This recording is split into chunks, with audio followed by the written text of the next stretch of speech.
खतानी लिखतानी रोजे रोजे नमवाया चरवा पा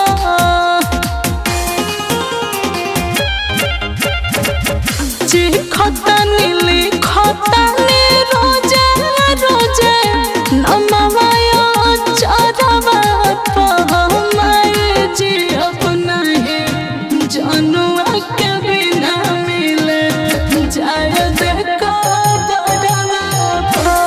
मैं जी अब नहीं जनुआ के बिना मिले जाए देखा बड़वा पा।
हमारा ना